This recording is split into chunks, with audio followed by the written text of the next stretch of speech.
Baik, selamat siang teman-teman semua. Salam 24 jam di seluruh Indonesia karena KCIF 2025 ini ada zona waktu yang berbeda-beda, Indonesia Tengah, Timur, dan lain sebagainya, bahkan sampai di Amerika.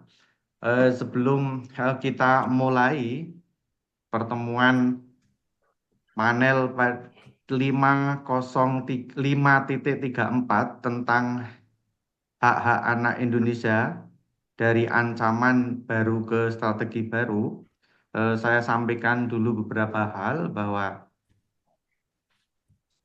nanti selama proses setiap peserta di panel kali ini boleh mengajukan pertanyaan melalui Q&A di tombol bawah more, kemudian klik Q&A, bukan di kolom chat karena biasanya di kolom chat nanti banyak ketimpa, nanti malah tidak terbaca. Kemudian panel 5.34 ini akan kita mulai 13.30 sampai dengan pukul 15.00 waktu Indonesia Barat. Nah, untuk sepenuhnya forum panel 3.4 ini saya serahkan kepada chairnya Mas Arief Wijanarko. Dipersilahkan, time is yours. Silakan Mas Arief. Terima kasih, Mas. Bismillahirrahmanirrahim. Assalamualaikum warahmatullahi wabarakatuh. Assalamualaikum warahmatullahi wabarakatuh.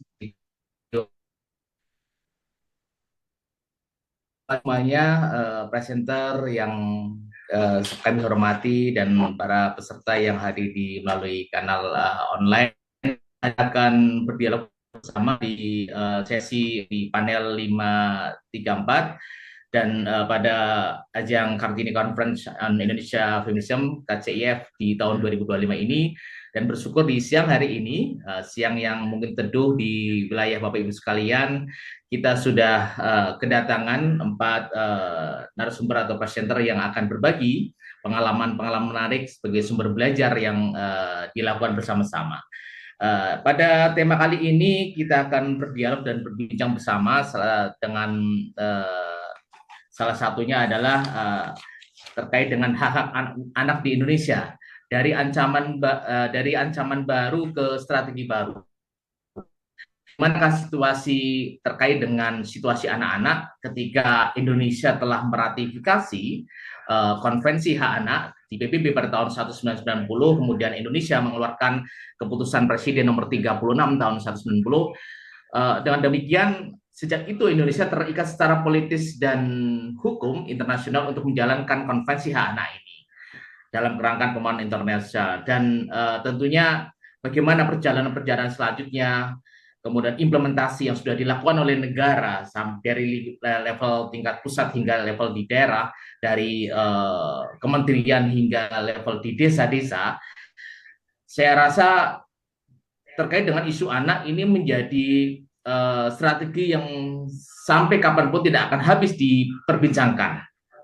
Dari situasi-situasi anak, perubahan-perubahan anak dari zaman kita sebagai anak, mungkin ada baby boomer, kita Gen X, Gen milenial, Gen Z atau Gen Alpha hari ini, kemudian bagaimana tantangannya seperti ini. Alhamdulillah dan bersyukur kita sudah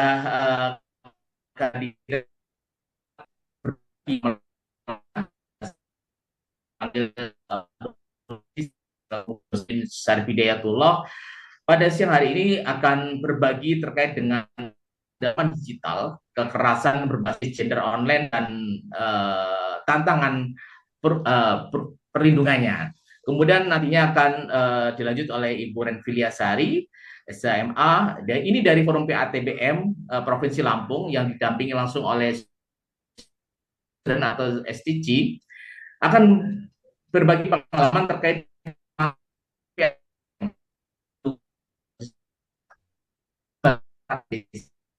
upaya memastikan keberlanjutan pelindungan anak di desa itu. Ya.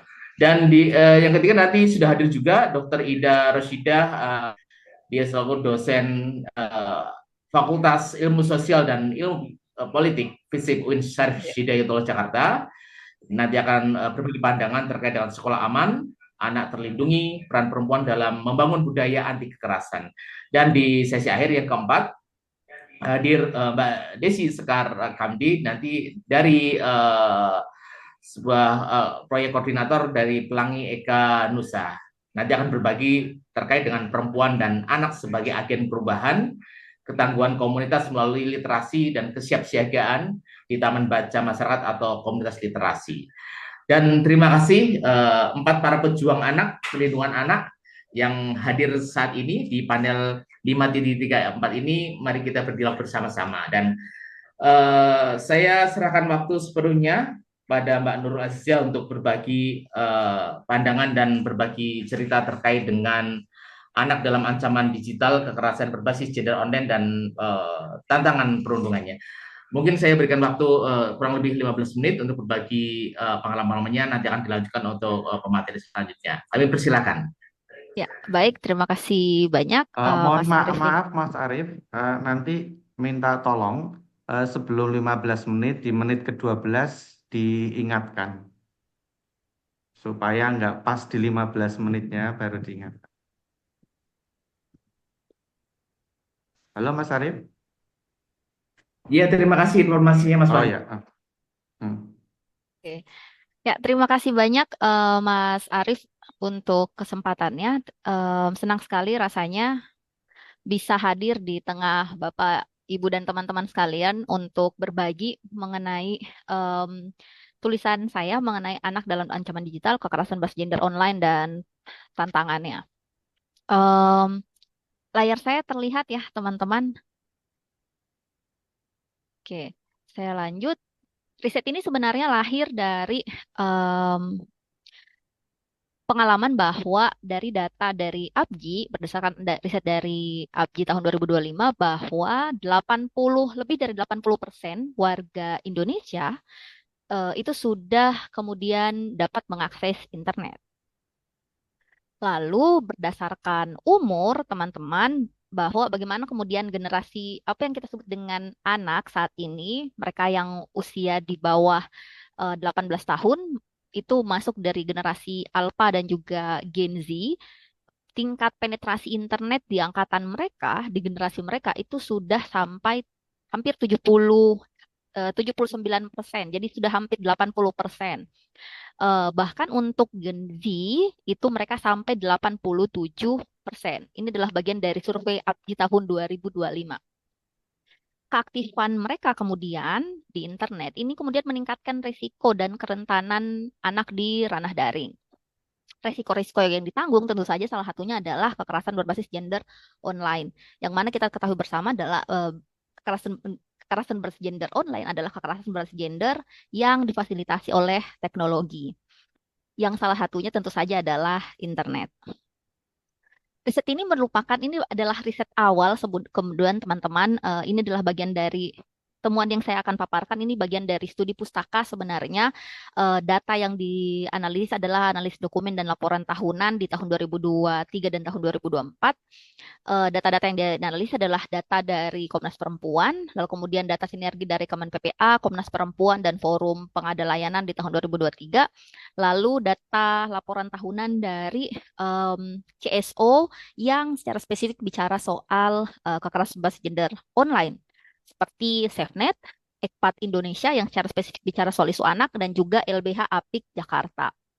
Kemudian dari data ini, karena kemudian jadi hampir semua data dari yang dikumpulkan kecuali Ekpat itu tidak secara spesifik bicara soal kasus anak. Jadi data-data mereka itu bercampur antara data kekerasan pada perempuan khususnya dan juga anak. Jadi memang harus ada reduksi data. Nah, kemudian untuk melihat kategorisasi jenis kasus-kasus seperti apa yang kemudian terjadi pada anak di era internet tahun saat ini. Oke. Oke. Sebentar. PowerPoint-nya tidak. Temuan dari riset awal ini adalah pertama, hal yang paling pertama kemudian setelah melihat riset ini adalah kita tidak di Indonesia secara spesifik belum ada bank data yang bicara soal bagaimana data kekerasan pada anak, khususnya kekerasan di ranah daring, itu bisa dilihat secara komprehensif. Jadi data misalnya dari Kemen PPA itu masih bercampur dengan data perempuan. Dan kalaupun misalnya ada data soal anak, itu hanya kemudian mencatat bahwa jumlah anak yang menjadi korban kekerasan sekian. Tapi kemudian untuk bicara soal apakah kekerasan ini terjadi secara daring atau tidak, itu tidak secara spesifik diceritakan di sana. Itu satu.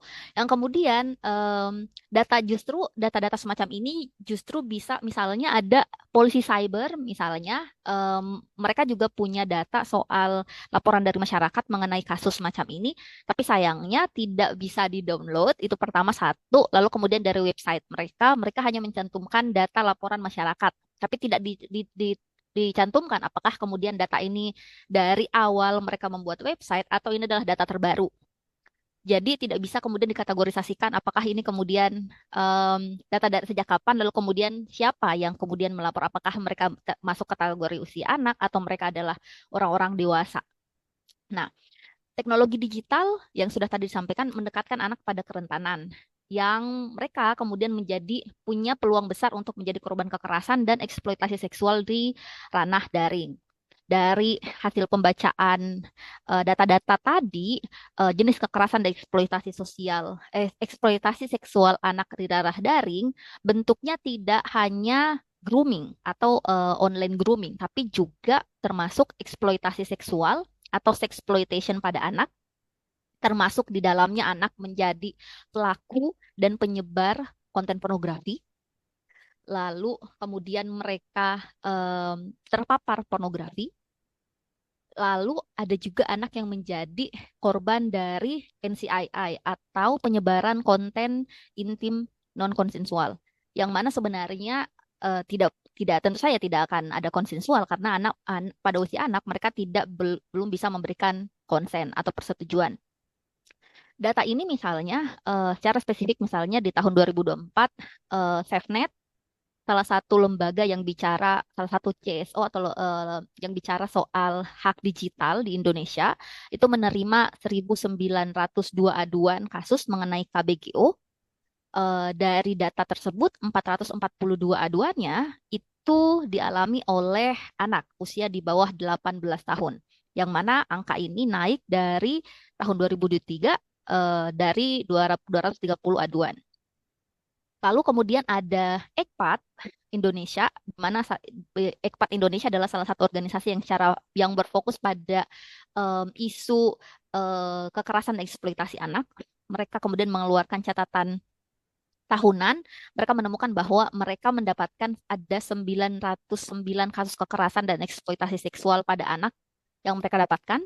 94 kasusnya itu terjadi di ruang online, yang mana kemudian ada 67 kasus yang terjadi di aplikasi chatting, dua kasus terjadi di situs pornografi, 4 kasus terjadi di dating apps, 1 kasus di cloud, lalu kemudian ada 20 kasus di media sosial. Saya berikan contoh sedikit teman-teman bagaimana kemudian contoh kasus. Jadi kalau teman-teman melihat laporan ini adalah, saya coba lebih besarkan.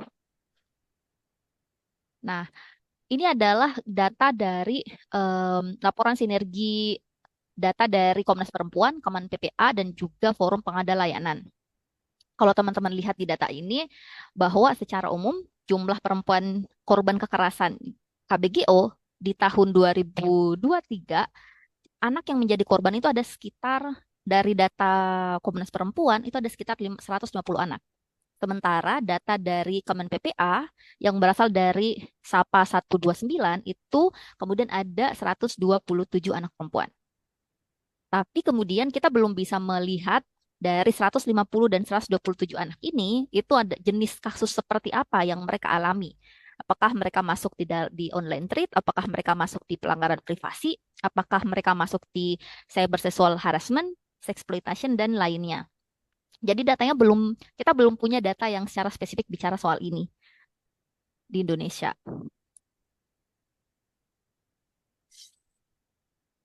Nah, berdasarkan kalau misalnya kita melihat data dari Komnas Perempuan misalnya, maaf, terlalu cepat.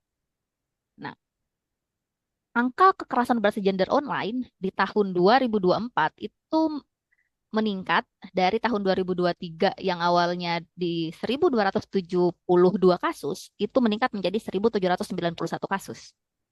Sayangnya lagi-lagi data ini itu adalah belum terlihat bagaimana kemudian range usia, apakah kemudian dari 1.791 kasus ini seberapa banyak anak yang menjadi korban.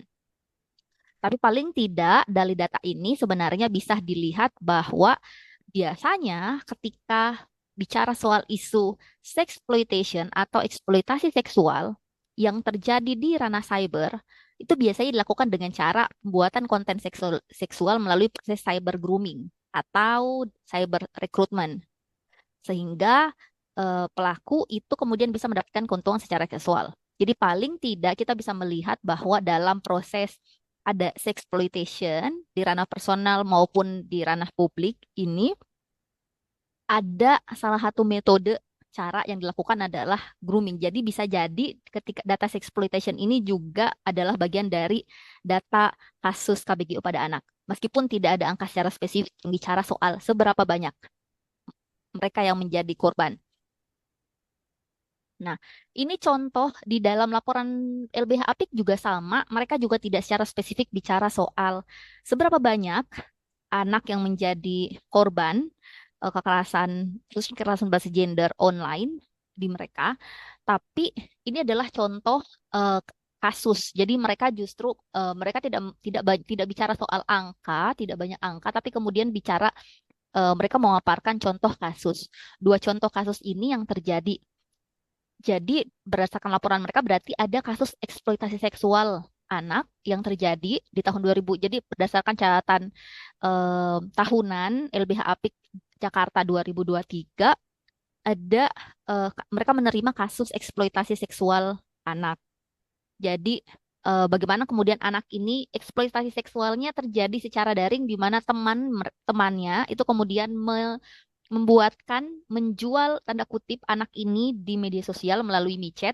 Lalu kemudian proses transaksi itu terjadi, proses eksploitasinya kemudian terjadi secara real, di mana kemudian kosan temannya itulah yang menjadi tempat di mana anak ini di dieksploitasi secara seksual. Lalu di catatan mereka di tahun 2024 itu mereka menceritakan salah satu kasus grooming. Bagaimana kemudian salah seorang anak itu kemudian anak perempuan yang biasanya bermain. Jadi mereka mengenal satu pria dewasa yang dari media sosial yang kemudian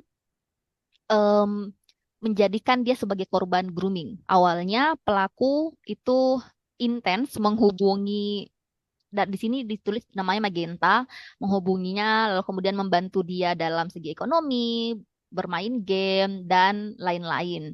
Hal ini yang kemudian jadi dalam proses grooming mereka kan sebenarnya pelakunya itu biasanya memang mendekati secara emosional. Jadi semakin sering, semakin intens dan membuat korban menjadi punya ketergantungan secara emosional kepada si pelaku.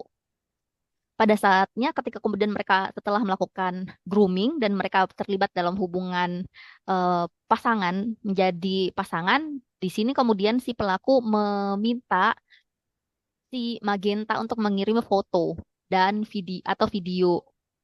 Kalau misalnya dia tidak mau memberikan video dan gambar, itu kemudian Magentanya yang akan diputuskan. Akhirnya karena Magenta masih sayang, lalu kemudian dia mengirimkan, tapi kemudian video itu tersebar di media sosial.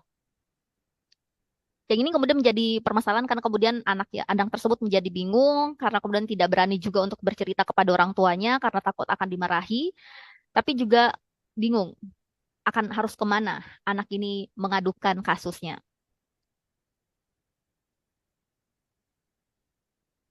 Oke, ini contoh kasus yang terjadi yang ini dimuat dalam laporan situasi hak digital di Indonesia tahun 2023 yang dikeluarkan oleh SafeNet. Bagaimana kemudian seorang remaja berusia 16 tahun di Kabupaten Timur Tengah Utara itu melakukan bunuh diri setelah konten intimnya yang disebarluaskan oleh orang yang ia kenal. Jadi sebenarnya si korban dan pelaku itu masih punya hubungan kekerabatan. Pelaku berpura-pura menjadi pasangan PN korban, lalu kemudian meminta korban untuk membuat konten intim melalui Facebook. Setelah kemudian konten itu dibuat, lalu kemudian em, konten ini kemudian tersebar di grup satu sekolah yang kemudian menjadikan korban itu merasa malu dan mengakhiri hidupnya. Contoh kasus Ya. yang lain Nah, misalnya sekarang di, ya, Mbak Nurul, mohon maaf. Ya. Waktunya sudah kayaknya habis kurang kah? 2 menit lagi. Oh, Ya. oke, siap. Terima Oke. kasih. Ini adalah salah satu contoh juga bahwa bagaimana contoh kasus yang pertama di sini adalah kasusnya Creepshoot di mana anak itu menjadi korban perekaman secara diam-diam. Di satu sisi, di sebelah kanan ini adalah contoh kasus di mana anak menjadi korban manipulasi gambar, di mana gambarnya itu diedit, gambar anaknya diedit menjadi foto telanjang dari editan AI. Jadi ya hal ini bisa menunjukkan bahwa ada banyak jenis kasus di mana anak-anak tidak lagi hanya menjadi ketika misal bicara soal isu kekerasan KBGO pada anak, seringkali hanya difokuskan kepada child grooming, sementara pada pada kenyataannya bahwa ternyata ada banyak jenis kasus yang terjadi juga pada anak. Sebenarnya kalau kita bisa melihat peluangnya ada banyak. Yang pertama bahwa saat ini di media sosial sudah ada banyak fitur proteksi dari platform digital, misalnya Instagram Reels, YouTube Kids, TikTok Family Pairing dan sebagainya. Lalu kemudian kita ketika bicara soal perlindungan hukum, sebenarnya sudah ada um, UU TPKS, lalu kemudian Undang-Undang Perlindungan Anak, dan juga yang baru saja diresmikan tahun ini adalah PP Tunas. Sayangnya adalah pertama karena adanya gap pengetahuan dan skill orang tua dan anak dalam menggunakan teknologi internet. Fitur proteksi-proteksi tadi yang ada di media sosial itu kemudian tidak bisa dipakai ketika si orang tuanya kemudian tidak bisa mengetahui apa yang sebenarnya, bagaimana cara fitur ini bekerja. Lalu anaknya sendiri juga tidak punya pengetahuan yang memadai bagaimana kemudian mengakses internet yang aman.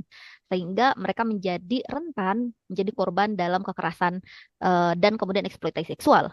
Hal yang lain, lalu kemudian aturan-aturan yang tadi, misalnya UU TPKS dan juga PP Tunas, itu belum turunannya kemudian belum lengkap, sehingga dalam proses pengimplementasian aturan itu menjadi bermasalah karena masih ada banyak hal yang kemudian belum diatur secara spesifik. Hal yang terakhir adalah karena adanya proses penegakan hukum dan kapasitas dari APH-nya sendiri yang kemudian masih kurang. Hingga saat ini misalnya ketika bicara soal isu KBGO itu masih jarang penggunaan UU TPKS karena kemudian APH-nya yang kemudian tidak punya pengetahuan mengenai UU, bagaimana kemudian UU TPKS bekerja. Itu saja Ya. dari saya. Terima kasih banyak. Saya selesaikan presentasi saya hari ini. Terima kasih. Assalamualaikum warahmatullahi wabarakatuh.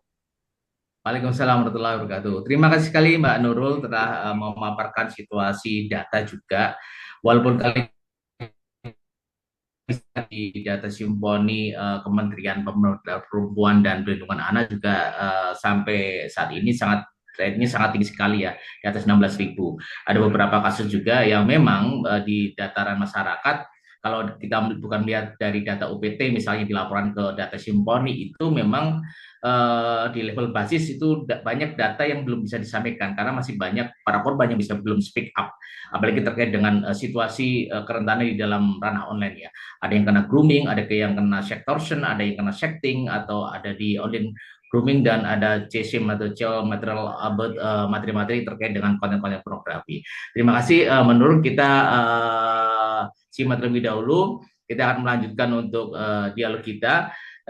Paparan kedua akan disampaikan oleh Ibu Renvi Liasari yang langsung dari Forum PATBM. Nah, yang ini mungkin langsung telah melakukan di masyarakat, terutama di tingkatan basis, upaya-upaya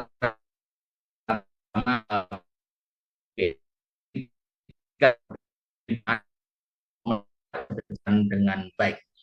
Waktu sepenuhnya saya berikan kepada Ibu Renvi bagi cerita dan pengalaman-pengalaman yang telah dilakukan di PATBM. Terima kasih, Ibu. Baik, terima kasih Mas Win untuk waktunya. Assalamualaikum warahmatullahi wabarakatuh. Selamat siang Waalaikumsalam. teman-teman semua.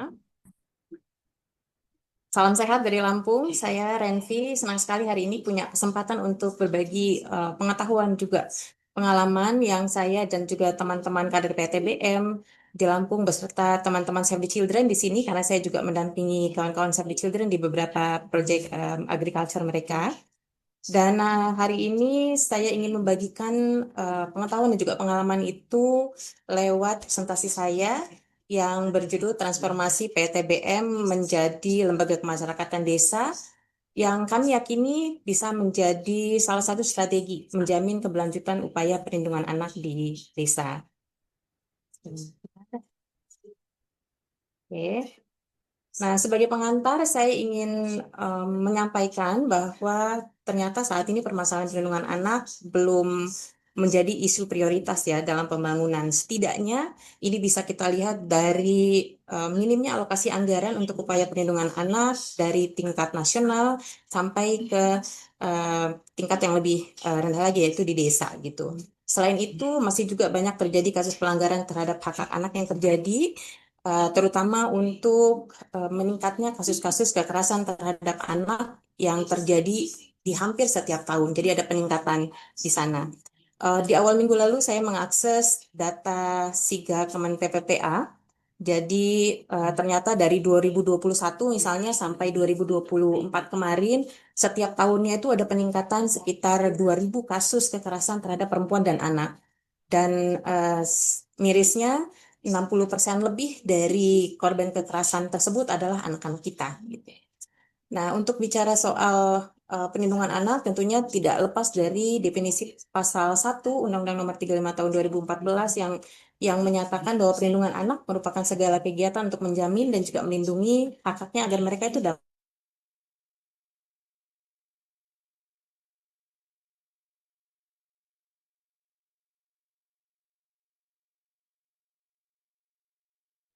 Lempar ya Belum, kayaknya ya. Mbak. Sepertinya terlempar, Mbak Renvi. Udah masuk lagi Mas. Mbak Ren ini. Mbak Renvi masih di mute. ya teman-teman maaf karena di sini hujan jadi saya sepertinya tadi keluar. Oke. Silakan dilanjut, Mbak. Saya sedang coba. Sudah masuk? Tapi tidak bisa. Sudah, Kak. Sudah. Sudah. Ayo. Tapi tidak bisa berubah ininya. Saya stop lagi.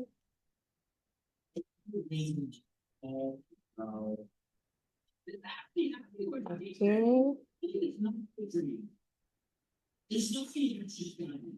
Kalau begini apakah sudah terlihat?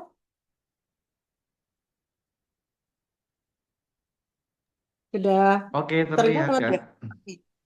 Nah, saya lanjutkan. Kemudian untuk memastikan tujuan perlindungan anak ini bisa tercapai, tentunya kita butuh sistem perlindungan anak yang kuat gitu ya untuk melakukan upaya-upaya pencegahan, kemudian respon penanganan kasus terhadap anak, dan juga terus-menerus melakukan promosi hak anak dan perlindungan anak.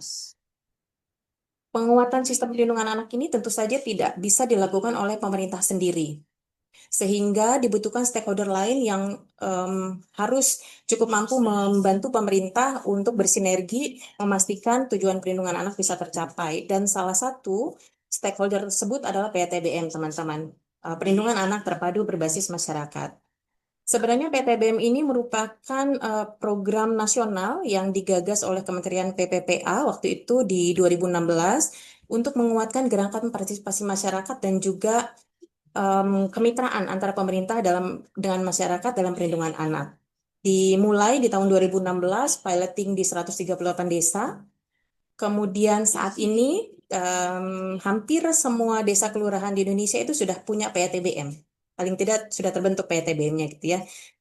Kemudian PTBM itu sendiri, kalau bicara soal PTBM, merupakan sebuah gerakan dari jaringan kelompok warga yang terkoordinasi bekerja bersama-sama untuk mencapai tujuan perlindungan anak. Dan kenapa PTBM ini kemudian menjadi salah satu stakeholder kunci? Karena mereka merupakan inisiatif masyarakat sebagai ujung tombak untuk melakukan upaya-upaya pencegahan terhadap kekerasan dan juga untuk melakukan respon cepat penanganan kasus-kasus kekerasan terhadap anak yang terjadi di sekitar tempat tinggal mereka. Ini beberapa alasan kenapa PATBM menjadi sangat penting. Yang pertama karena PATBM memenuhi partisipasi masyarakat dalam perlindungan anak. Jadi perlindungan anak tidak hanya jadi tanggung jawab pemerintah, tapi juga kita sebagai bagian dari masyarakat, termasuk kawan-kawan yang sekarang ada di Zoom meeting kali ini ya gitu. Nah, dalam konteks PATBM, Pasal 72 Undang-Undang Perlindungan Anak itu menegaskan dan menjamin hak partisipasi masyarakat untuk terlibat langsung dalam perlindungan anak. Kemudian juga menguatkan komitmen masyarakat dan pemerintah dalam perlindungan anak, karena biasanya kegiatan-kegiatan PATBM ini dirumuskan bersama melalui meeting-meeting inisiasi gitu ya antar perwakilan masyarakat yang menjadi pengurus PATBM, sehingga mereka menjadi lebih bertanggung jawab untuk memastikan kegiatan perlindungan anak di desanya itu bisa berjalan dengan baik.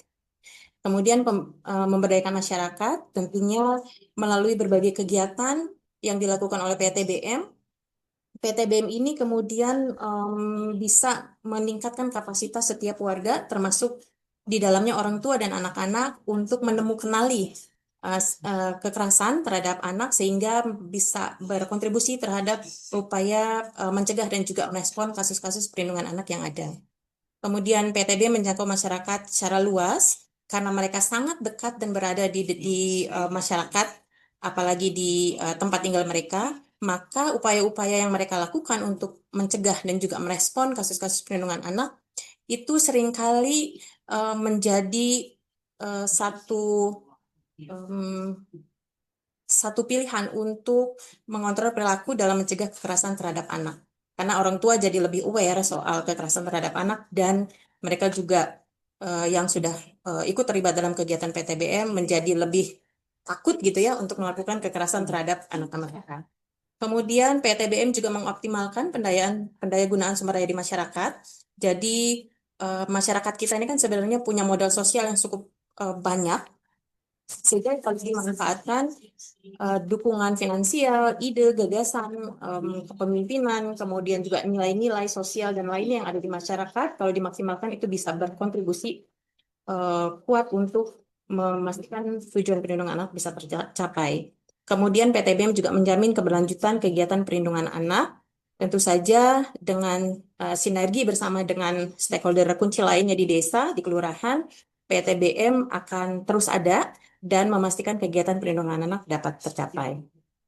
Sayangnya, ketika kami melakukan pendampingan terhadap PATBM, itu ternyata banyak PATBM yang dibentuk hanya karena untuk melengkapi kebutuhan syarat administrasi dalam rangka pemenuhan indikator kabupaten layak anak, teman-teman. Kabupaten atau kota layak anak. Jadi pemerintah kabupaten kirim surat ke pemerintah desa untuk membentuk PATBM, dan mereka segera membentuk tanpa tahu sebenarnya kepentingannya apa nih gitu ya.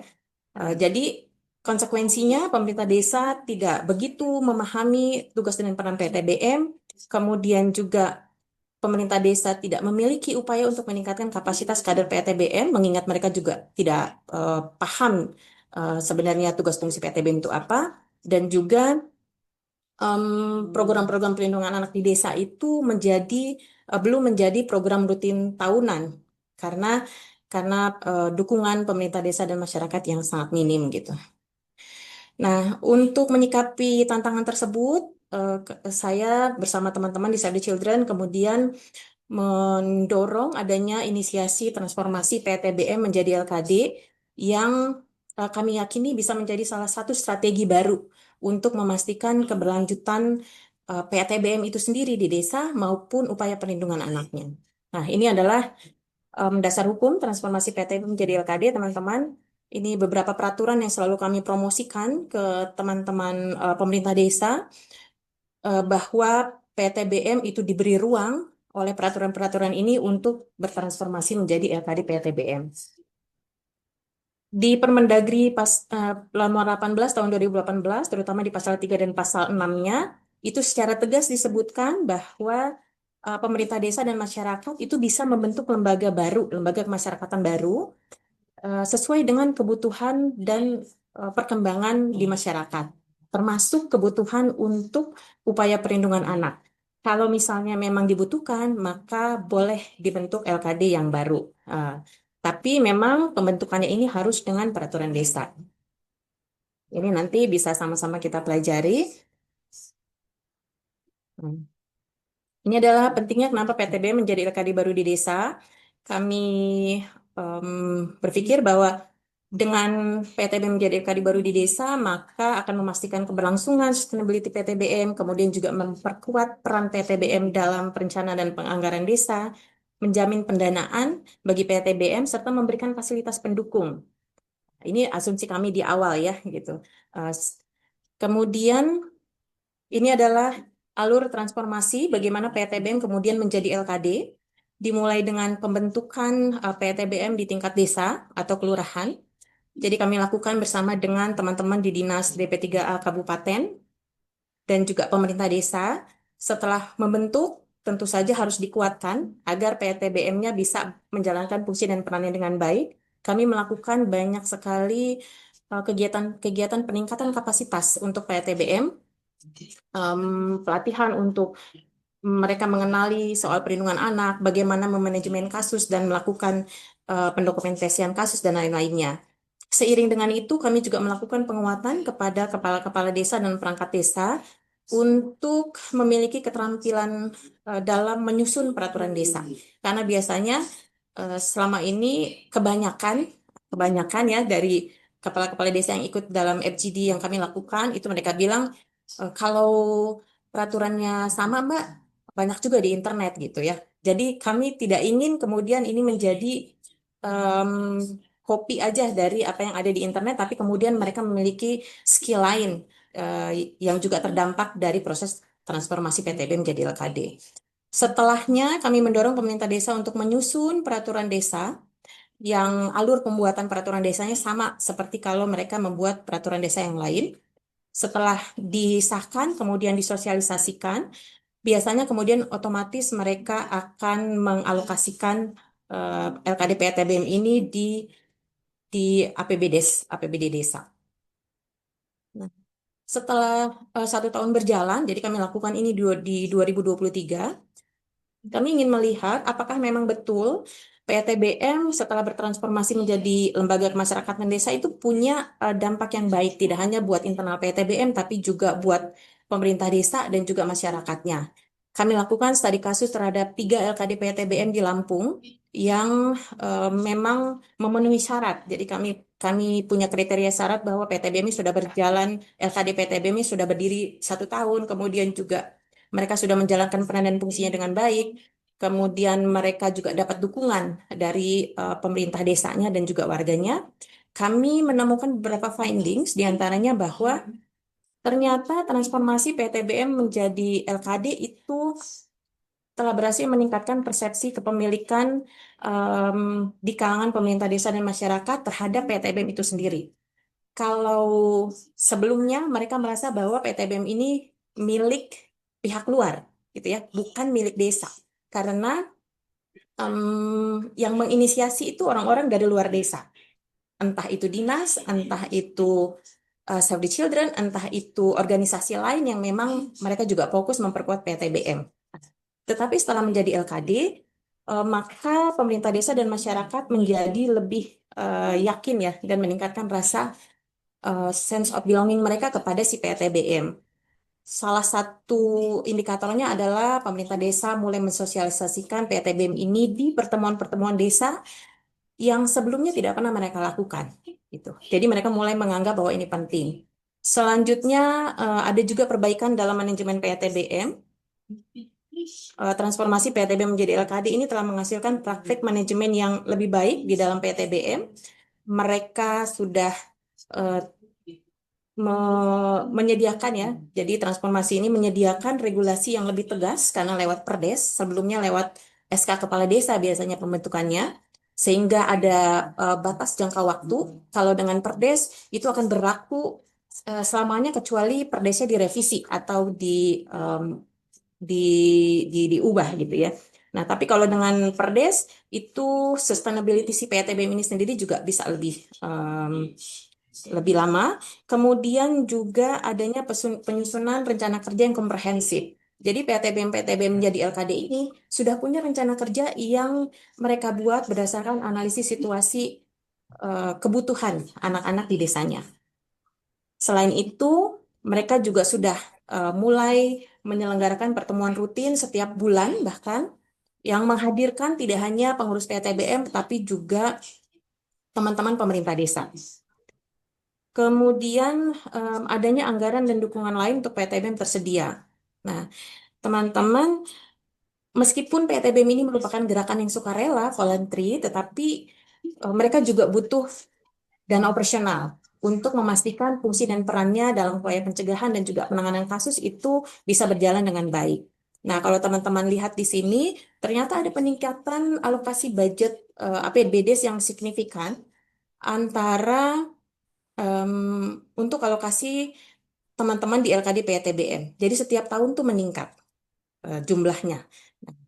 Selain dukungan anggaran finansial, support lain dari pemerintah desa juga mulai tersedia. Ada sekretariat, ada juga dukungan dalam bentuk support moral ya. Artinya setiap kegiatan PATBM kepala desa hadir, perwakilan BPD juga hadir gitu ya. Itu juga membuat teman-teman PATBM ini merasa bahwa saat ini setelah menjadi LKD, gerakannya lebih dikuatkan gitu dengan kehadiran para kepala desa lewat pemerintahnya.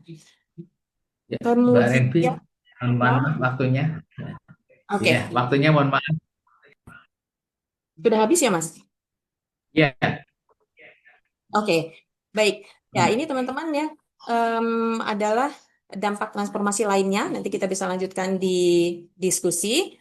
Tapi ada hal-hal lain juga yang harus diperhatikan kalau kita ingin melakukan transformasi menjadi LKD baru di desa. Saya kira itu Mas Win dan juga teman-teman yang lain. Terima kasih banyak untuk waktunya. Wassalamualaikum warahmatullahi wabarakatuh.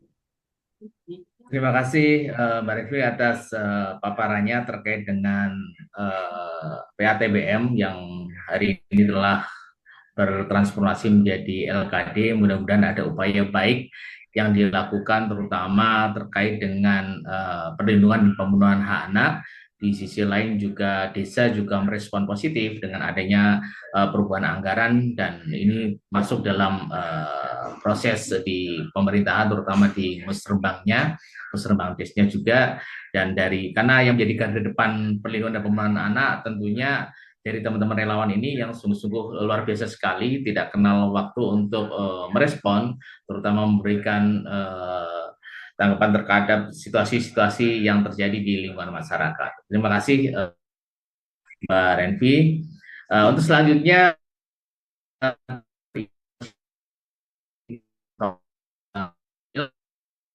Syarif Hidayatullah akan menyampaikan terkait dengan bagaimana sih sekolah aman dari anak terlindungi peran perempuan dalam membangun budaya anti kekerasan dari cara pandang akan sehingga ada sangkut pautnya dari Mbak Nurul, kemudian Mbak Renvi dan saat ini ada Dr. Ida. Waktu dan tempat 15 menit kami sampaikan untuk berbagi pengalaman dan sumber belajarnya Ibu Ida.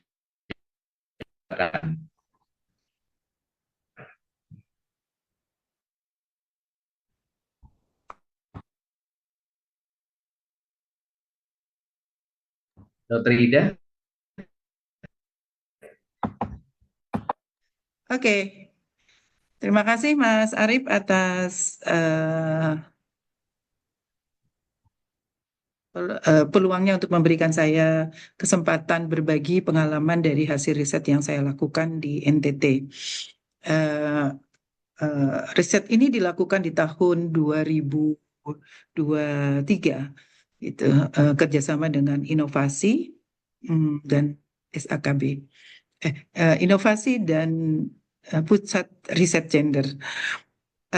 Pertanyaan penting yang saya ajukan, mengapa riset ini dilakukan? Saya melihat bahwa ada kesenjangan antara undang-undang tentang perlindungan anak yang begitu banyak diproduksi negara, tetapi belum secara cukup baik diimplementasikan di masyarakat. Misalnya undang-undangnya sudah sangat baik, tapi kemudian kita lihat kekerasannya masih cukup tinggi di NTT itu, di Sumba Barat khususnya, tempat saya lakukan riset. Itu ada kekerasan 41 kasus, kemudian turun di 2 tahun terakhir, di 2 tahun berikutnya. Namun di tahun 2023 naik, jadi cukup signifikan naiknya dari 12 ke 19. Kasus ini tentu saja, kalau mau jujur ya Mas, ini kan data-datanya diambil dari data-data laporan, ya dari data-data laporan yang tersedia. Jadi bukan dari kok share-nya Halo, hilang ya? Kak Ida, PPT-nya bisa di full screen. Iya, ntar bentar. Kok ini hilang ya Mas? Oh, hilang. Ini udah bisa di full screen? Bisa nggak? Udah dilihat belum? Oh, di bawah itu ada Belum gambar bisa gelas, itu di bisa diklik ya. Nggak ada tuh. Coba saya oh, ulang lagi ya. Oke. Saya ulang lagi. Eh,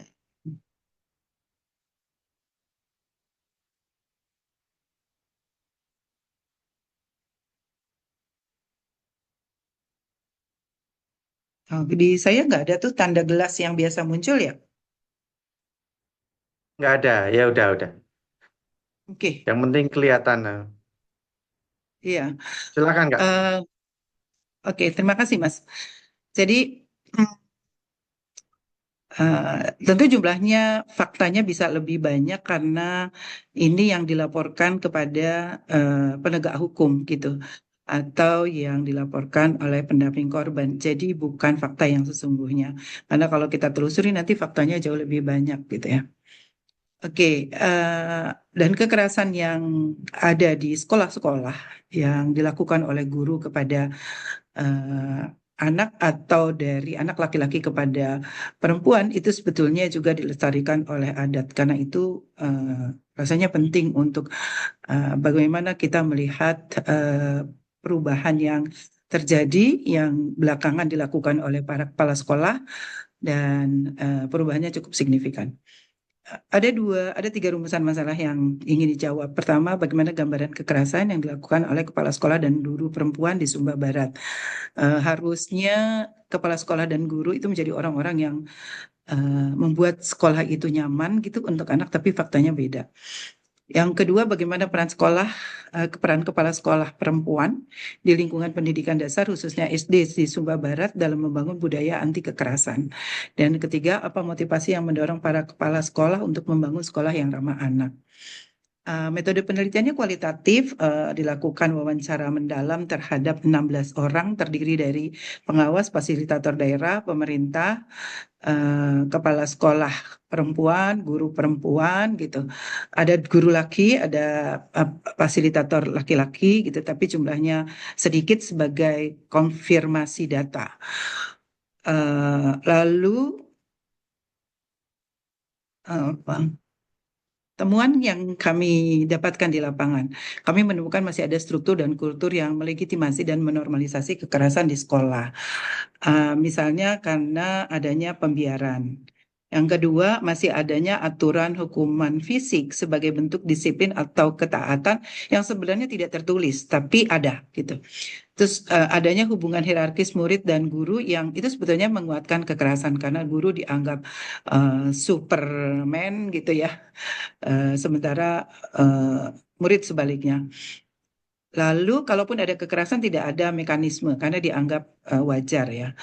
Dan pada berbagai kasus ditemukan, misalnya 2 bulan sebelum saya tiba, itu ada guru yang dilaporkan ke kepolisian karena melakukan kekerasan kepada anak, tetapi karena demi status dan wibawa guru, kemudian ini tidak ditindaklanjuti, tetapi didiskusikan sebagai bagian dari penyelesaiannya secara kekeluargaan saja. Itu kalau dari struktur. Sementara dari kulturnya, banyak kita temukan di sana guru dan kepala sekolah masih menggunakan bahasa-bahasa kasar yang bagi mereka dianggap normal. Misalnya menyebut kamu bodoh, kamu tolol gitu. Itu hal yang biasa buat mereka. Terus yang kedua ada pewarisan nilai-nilai kekerasan melalui konflik tanah. Jadi di sana ada konflik tanah yang antara kelompok dua komunitas yang berbeda. Satu komunitas itu adalah masyarakat di depan sekolah, yang satu komunitas lainnya adalah masyarakat di belakang sekolah, di mana anak-anak sekolah di tempat tersebut gitu. Jadi ketika terjadi konflik itu, terus anak-anak didorong bahkan disenjatai dengan batu untuk saling lempar dan alat-alat tajam lainnya. Jadi itu perwarisan yang dari kekerasan yang diberikan oleh orang tua kepada anak-anak mereka. Lalu ada pandangan bahwa image kekerasan itu sebetulnya merupakan cermin kasih sayang orang tua pada anak. Misalnya dari salah satu wawancara yang saya temukan itu ada seorang pengawas gitu cerita bahwa saya dulu mengajar dengan penuh kelembutan, tapi ada beberapa orang tua murid yang datang ke saya sambil bawa kayu. Katanya, Bu, pukul anak saya biar dia jadi anak baik. Katanya, jangan ibu mengajar anak saya dengan lemah lembut. Itu nggak akan ada artinya, itu nggak akan berarti itu. Yang penting anaknya jangan mati gitu. Itu jadi luar biasa kekerasan secara kulturalnya masih sangat kuat. Terus di kalangan masyarakat kelas bawah masih ada kultur malu ya. Jadi di sana memang pada umumnya masyarakatnya masih masyarakat tergolong pada kelas bawah. Tetapi kan kelas bawah juga derajatnya beda-beda gitu. Nah, mereka yang sangat tidak mampu itu biasanya menjadi malas ke sekolah karena malu, nggak bisa bawa uang, nggak bisa bawa sarapan untuk pagi. Beberapa di antara mereka biasa pergi ke sekolah sampai pulang itu tidak makan apapun di sekolah. Tapi karena kondisi ini banyak mereka kemudian akhirnya malu karena misalnya ada pengumpulan uang untuk kegiatan-kegiatan tertentu itu yang menyebabkan mereka kemudian tidak bisa hadir lagi ke sekolah. Jadi putus sekolah juga lumayan. Lalu untuk menganalisis data yang saya temukan, salah nih. Sebetulnya saya menggunakan teorinya Bell Hooks tentang education as the practice of freedom. Jadi pendidikan itu sebagai praktek untuk kebebasan gitu. Bell Hooks diinspirasi oleh Paulo Freire tentang pendidikan sebagai proses pembebasan gitu. Tapi dia mencoba menambahkan perspektif feminisnya dengan fokus pada pedagogy. Jadi pendidikan terlibat gitu. Selain itu saya juga menggunakan William of Boone sebagai dasar untuk kerangka analisisnya tentang penyebaran ide atau nilai baru yang dilakukan oleh aktor-aktor sosial, biasanya diffusion of innovation dia menyebutnya. Nah, lalu menyambung tadi, temuan lain sesuai dengan pertanyaan yang saya ajukan adalah peran kepala sekolah perempuan dalam membangun budaya anti kekerasan. Dilihat dari pendekatan strukturalnya. Ada beberapa kepala sekolah yang itu juga dipengaruhi oleh kebijakan LSM untuk menjadikan 6 sekolah sebagai proyek untuk pendidikan karakter gitu ya. Nah, 6 sekolah itu 4 diantaranya guru perempuan dan 2 laki-laki dan 4 kepala sekolah perempuan. Nah, dari 4 kepala sekolah perempuan ini kita dalami lebih jauh upaya-upaya apa saja yang dilakukan untuk membangun budaya anti kekerasan di sekolah gitu. Yang saya maksudkan dengan pendekatan struktural adalah bagaimana kepala sekolah membuat kebijakan-kebijakan secara formal untuk membangun sekolah yang lebih ramah anak gitu. Yang pertama, ditemukan ada upaya mengintegrasikan pendidikan karakter dalam visi dan misi sekolah. Jadi hampir dari 4 sekolah itu kita temukan semuanya memasukkan kata karakter sebagai bagian penting di dalam visi dan misi sekolah. Ini penting karena visi dan misi sekolah itu menjadi orientasi yang harus mereka capai sesuai dengan target tahunan yang mereka buat gitu. Terus kemudian ada upaya mengubah kebijakan anti perundungan, jadi ada mekanisme pelaporan gitu. Anak yang mengalami kekerasan lapor dulu ke guru pembimbing, lalu kemudian dari situ ditelusuri kalau ternyata iya dengan bukti-bukti yang cukup diundang orang tua, terus kemudian dari situ mereka diskusikan gitu. Kalau tidak tercapai, baru dibawa ke kepala sekolah, dan kemudian kalau tidak juga baru dibawa ke ranah hukum. Terus yang ketiga, mengintegrasikan pendidikan karakter dalam RPP ya, rencana pembelajaran. Jadi kalau dulu sistem pembelajarannya itu terpusat pada guru, sekarang sistem pembelajarannya terpusat ke arah yang lebih partisipatoris. Jadi anak juga ikut terlibat gitu. Kayak misalnya di sini saat belajar bagaimana misalnya melibatkan anak melalui diskusi, melalui forum tanya jawab directly, melalui tugas-tugas yang didiskusikan bersama, misalnya kayak gitu. Lalu kegiatan lainnya adalah mengubah mindset dan meningkatkan kapasitas guru. Jadi guru-gurunya dikirim untuk mengikuti pelatihan-pelatihan sensitivitas gender, pelatihan untuk penguatan kompetensi dan lain-lain, yang arahnya adalah bagaimana guru memiliki kemampuan lebih untuk bisa menempatkan anak sebagai manusia. Kalau kemarin dianggap sebagai bukan manusia ya. Terus penyusunan buku modul ajar yang lebih berorientasi untuk memperkuat karakter gitu ya.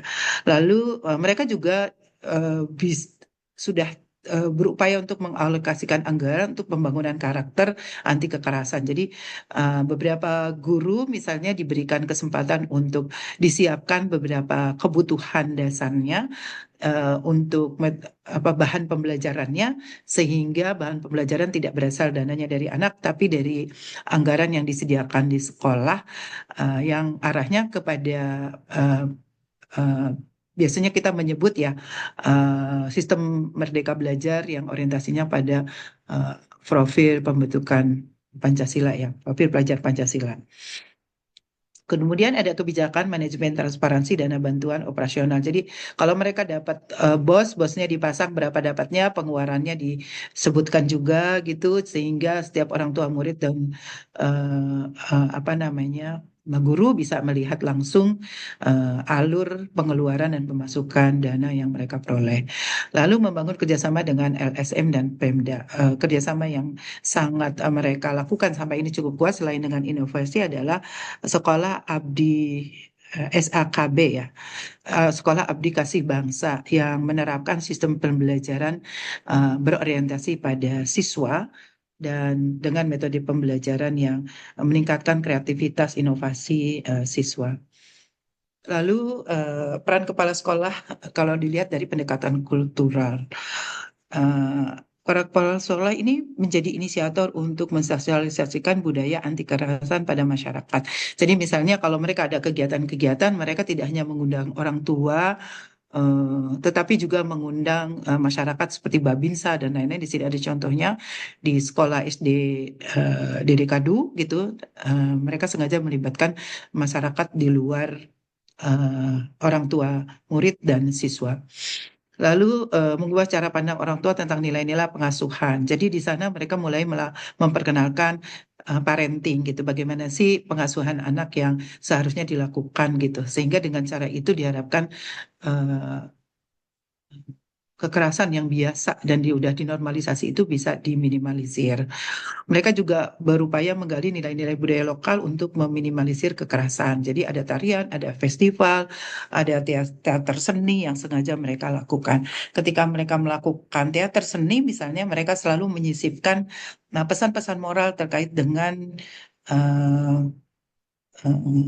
pentingnya orang tua untuk melakukan pengasuhan secara demokratis, menghargai anak, menempatkan anak yang setara gitu ya dengan orang tua dalam hal-hal tertentu. Ini juga kita lihat di foto itu karena strategi pembelajarannya tidak melulu di dalam kelas, tapi mereka juga kadang melakukan kegiatan-kegiatan di luar kelas. Bahkan ada salah satu sekolah Bajang di NTT gitu, tapi itu kepala sekolahnya laki-laki. Dia membuat sekolah ramah lingkungan ya, padahal SD-nya SD negeri gitu dan inklusif. Jadi sengaja mencari anak-anak yang difabel gitu untuk kemudian diikut sertakan dan dididik di sekolah-sekolah negeri gitu. Itu yang karena mereka ingin menjadi sekolah inklusif. Terus yang kedua, mereka membuat lingkungan yang lebih ramah pada anak dan juga pada alam ya. Misalnya mereka membangun dan membuat perkebunan gitu. Tidak aja anak belajar biologi di sana, tetapi juga anak belajar disiplin untuk menanam dan lain-lain. Dan hasilnya sudah dijual, bahkan sudah dibuka bazar gitu. Dan beberapa pejabat seperti bupati pernah datang dan memberi hasil tanaman mereka. Lalu eh, itu perubahan yang cukup signifikan yang dirasakan dari cara pandang orang tua yang dulu begitu menganggap bahwa kekerasan itu hal yang biasa, bahkan penting buat anak agar anak menjadi anak yang baik. Lalu mulai bergeser karena ada peran dari eh, kepala sekolah untuk mengubah eh, dan membuat itu ya kegiatan-kegiatan dan kebijakan-kebijakan yang lebih ramah anak. Lalu kalau dilihat bagaimana motivasi kepala sekolah dalam membangun sekolah anak gitu. Ternyata di sana kita juga menemukan ada faktor internal yang menyebabkan mengapa kepala sekolah mau melakukan upaya-upaya untuk perubahan. Ada kepala sekolah yang merasa trauma karena anaknya sendiri mengalami bullying di sekolah gitu. Nah, itu menjadi pengalaman yang sangat menyakitkan untuk dirinya dan ketika dia jadi kepala sekolah, dia berkomitmen untuk mengubah eh, struktur dan kultur di sekolah agar lebih ramah anak gitu ya. Terus yang kedua, ada juga yang merasa akhirnya karena mendapatkan informasi dari teknologi dan lain-lain, terus berubah pikiran ingin menjadi guru yang lebih bijak. Padahal sebelumnya dia mengakui ketika wawancara, misalnya, Bu, dulu saya biasa memukul anak pakai penggaris, saya biasa dulu menyetrap anak di luar di sinar matahari gitu ya, karena anaknya melakukan pelanggaran misalnya kayak gitu. Terus ada kesadaran untuk membangun ikatan sosial yang sudah terkoyak. Jadi tadi konflik antara dua komunitas gitu yang kemudian melibatkan anak dengan kekerasan berhasil dimediasi oleh kepala sekolah sehingga dari dulu mereka yang bertemu saja bisa langsung konflik gitu. Nah, mereka bisa kemudian bekerja sama membersihkan sekolah, bekerja sama membersihkan eh, kebun sekolah gitu, kebun di depan sama kebun di belakang. Itu karena strategi yang dilakukan secara baik oleh kepala sekolah untuk bagaimana kekerasan ini bisa diminimalisir bahkan dihapuskan. Jadi saat saya ke sana, konflik itu sudah selesai, sudah tidak ada lagi. Tetapi itu satu kerja kepala sekolah yang saya kira cukup baik ya, bagaimana menjadi mediator dari konflik yang sudah berjalan bertahun-tahun dan tidak pernah usai. Lalu ada kesadaran akan Maaf waktunya. perubahan. Ya, Oke, udah selesai ya, Mas? ya, Ibu. Oke. Oke, Mas, makasih. Di sini ada faktor Terima internalnya, saya kasih. kira ya, ada faktor internal eksternalnya yang itu kaitannya dengan bagaimana struktur terlibat dan memberi kontribusi dalam munculnya kesadaran dari kepala sekolah untuk membangun sekolah ramah anak. Terima kasih, Mas Arif. Ya, terima kasih sekali atas paparannya terkait dengan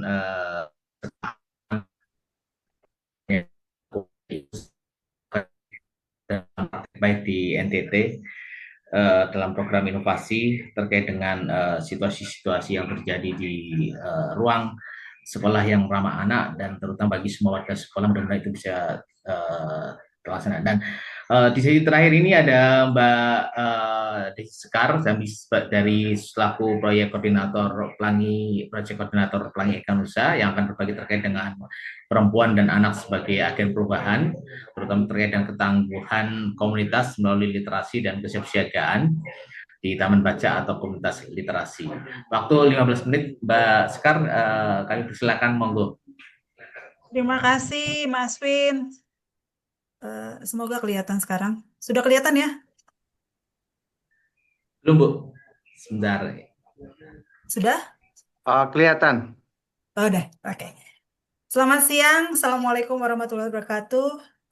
Saya akan menyampaikan hasil Assalamualaikum warahmatullahi kajian. wabarakatuh. kajian kami perempuan dan anak sebagai agen perubahan, ketangguhan komunitas melalui literasi, dan kesiapsiagaan bencana di Taman Bacaan Masyarakat atau TBM, dan komunitas literasi.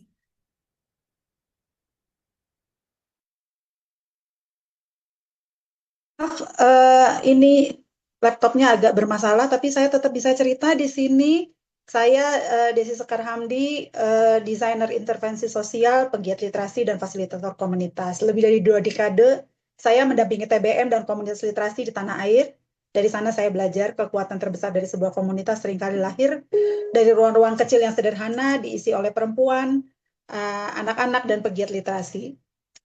Kita hidup di zaman yang penuh badai. Ketidakadilan gender, krisis iklim, hingga bencana terus berulang. Tapi justru di tengah krisis tumbuh oasa kecil bernama TBM dan komunitas literasi di seluruh penjuru Indonesia. Bukan sekedar ruang membaca, TBM adalah pusat kehidupan, tempat pengetahuan bertemu, daya gerak perubahan. Pertanyaan saya sederhana, bagaimana TBM dengan segala keterbatasannya bisa memperkuat ketangguhan komunitas? Jawabannya saya temukan dalam literasi, kesiapsiagaan bencana, dan advokasi berbasis gender. 3 hal yang jika digabungkan menciptakan daya tahan yang luar biasa.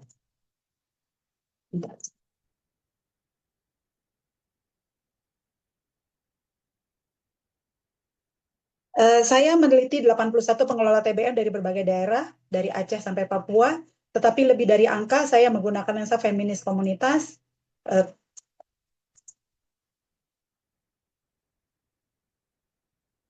karena bagi saya penelitian ini bukan sekedar tentang data, melainkan tentang wajah-wajah perempuan, anak-anak, dan penggerak lokal yang membuktikan bahwa mereka adalah agen perubahan. Bayangkan, di lebih dari 3.900 titik di wilayah rural dan urban, TBM menjadi tempat simulasi bencana. Anak-anak berlatih menyelamatkan diri, perempuan memimpin diskusi komunitas, dan dari ruang sederhana itu lahirlah kearifan. Kesiapsiagaan bukan monopoli lembaga besar, melainkan tumbuh dari masyarakat sendiri. Namun mari kita jujur, jalan ini tidak mudah. Saya sambil buka device, sambil cerita, boleh ya teman-teman ya? Karena ini ada kendala di laptop saya. Boleh, silakan, Kak. Ya, namun mari kita jujur, jalan ini tidak mudah. Karena 6 dari 10 TBM kekurangan dana. Banyak pengelola tidak pernah mendapatkan pelatihan. Dukungan kebijakan sering absen. Tapi meski penuh keterbatasan, semangat mereka tidak pernah padam. Justru disitulah terlihat ketangguhan yang sesungguhnya. Yang mereka butuhkan bukan belas kasihan, melainkan dukungan nyata, pelatihan, materi, bacaan, akses dana, dan kolaborasi. Bayangkan jika ribuan TBM ini mendapat dukungan, kita tidak hanya memiliki ruang baca, tetapi jaringan benteng ketangguhan bangsa. Saya sambil buka Zoom lagi di laptop. Saya ingin bercerita kegiatan di Bengkulu. Di TBM El Sarif, ibu-ibu yang awalnya mengantar anak-anak perlahan menjadi fasilitator. Mereka melatih orang lain, memimpin diskusi, bahkan mengorganisir komunitas. Dari kursi ruang tunggu, mereka berpindah ke panggung kepemimpinan. Bukti nyata bahwa TBM mengubah peran sosial. TBM adalah ruang negosiasi kekuasaan. Di sana norma sosial ditantang. Perempuan keluar dari peran domestik. Anak-anak belajar memimpin. Literasi kebencanaan menjadi pintu advokasi, solidaritas, dan pendidikan kritis. Dari ruang sederhana inilah lahir revolusi sunyi. Tahun ini KCIF bicara tentang badai krisis internal dan eksternal. TBM memberikan jawaban. Di tengah badai, kita menemukan jangkar pada feminisme komunitas. Ketangguhan bukan lagi slogan, melainkan kolaborasi lintas generasi, perempuan yang memimpin, anak-anak yang melanjutkan.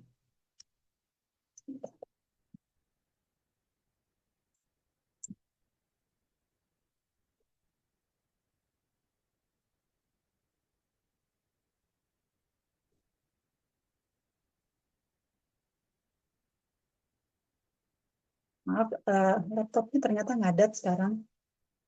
Oke.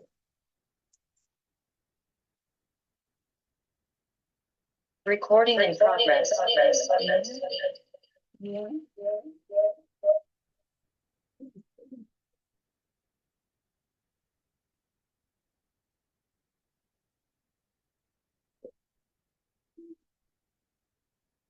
Halo Mas Ruli, apa bisa membantu materi? Bentar, bentar. Ini saya sudah sampai, sebetulnya sudah Oh, habis udah bisa selesai. ini. Oke. Sudah bisa ya. Eh, sebentar. Sudah Kak? Mungkin yang satunya di unmute dulu, Bu, biar suaranya tidak bertabrakan.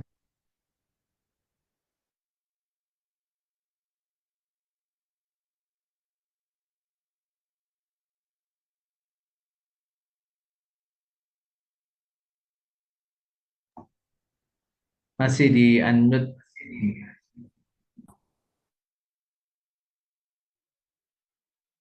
Sudah. Ini kenapa yang di Sudah sini yang oke. oke ya, udah ya. Jadi Ya, oke. sebentar saya, sorry. Oke, ini. Jadi ini TBM adalah ruang negosiasi kekuasaan. Jadi kesimpulannya jelas. Perempuan adalah agen perubahan, anak-anak adalah agen keberlanjutan, TBM adalah katalis transformasi. Bersama, mereka membentuk simpul kekuatan yang tak tergantikan untuk masa depan kita. Foto-foto ini adalah potret nyata bagaimana TBM menjadi ruang negosiasi kekuasaan di tingkat komunitas. Di sini, perempuan memimpin pelatihan kesiapsiagaan bencana, anak-anak berlatih evakuasi, dan diskusi literasi menjadi ruang solidaritas. Dari aktivitas sederhana inilah lahir kesadaran kritis bahwa literasi bukan hanya soal membaca buku, melainkan tentang melindungi hidup, memperkuat komunitas, dan membangun masa depan yang lebih tangguh. Saya ingin menutup dengan keyakinan masa depan ketahanan komunitas ada di tangan perempuan dan anak-anak. TBM memberi kita bukti bahwa... Oke, mati lagi. Saya mohon maaf, ini kendala di gadget saya. Saya ingin menutup sebetulnya dari diskusi kita bahwa keyakinan saya ada masa depan komunitas, masa depan ketahanan komunitas ada di tangan perempuan dan anak-anak. TBM memberi kita bukti bahwa perubahan besar bisa lahir dari ruang kecil. Mari dukung kami. Mari kita tumbuhkan solidaritas lintas generasi karena literasi adalah penggerak perubahan dan perubahan itu adalah masa depan kita bersama. Terima kasih, selamat siang. Saya kembalikan ke Mas Win. Ya, terima kasih sekali Bu Sekar, luar biasa sekali. 4 pemateri yang sangat hebat dan luar biasa memberikan materinya terkait dengan materi kita hari ini, hak-hak anak Indonesia dari ancaman baru ke strategi baru. Ya, telah dipaparkan dari tadi dari Mbak Nurul, kemudian Mbak Renspi juga, kemudian ada Mbak Dr. Ida, dan terakhir ada Ibu Sekar, bahwa ternyata terkait dengan perlindungan anak dan masih hari ini tentunya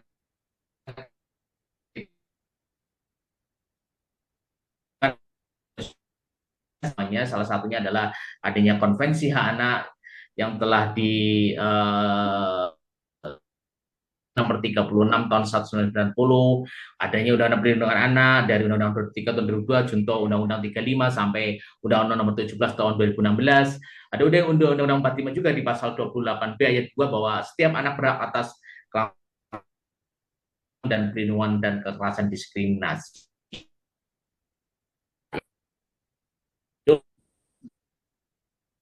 Dari ancaman baru terhadap hak anak, tentunya kita tadi telah mendengar langsung bahwa fokus lebih banyak kepada kemiskinan, tentunya ada gizi buruk juga, ada putus sekolah, ada kekerasan fisik, dan menjadi ancaman baru ya hari ini tentunya digital dan cyber juga. Ada perubahan iklim, ada bencana, ada perdagangan manusia atau TPPO atau eksploitasi yang dikenal di modern ini. Kesehatan mental, banyak anak-anak juga stres dan akademik, sosial pasca pandemi tahun 2020 ini kan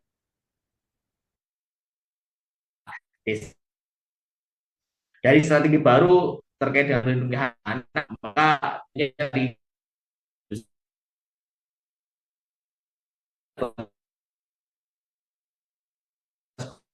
basis memperkuat regulasi pasar TBM tadi Bu.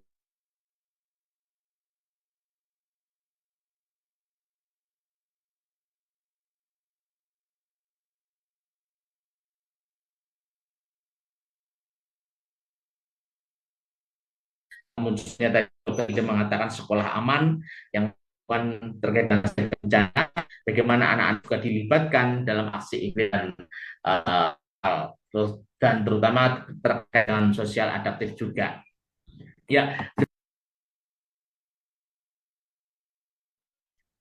Halo Mas Arif, hilang?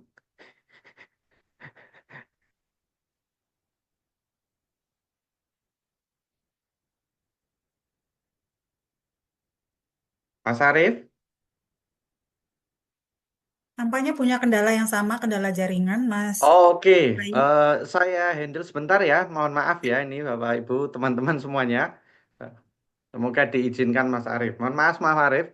Ya ini di Q&A sudah ada pertanyaan bagi teman-teman, rekan-rekan, kakak-kakak semua yang mau bertanya boleh raise hand. Tapi sebelumnya ini saya bacakan pertanyaan dulu.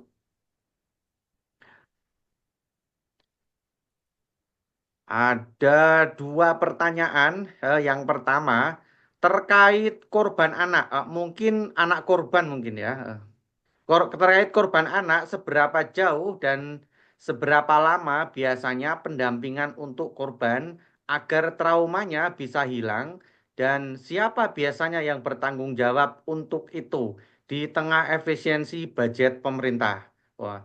Dua, bagaimana menjamin keberlangsungan LKD di desa yang tidak memiliki pendamping, misalnya dari CSO atau NGO?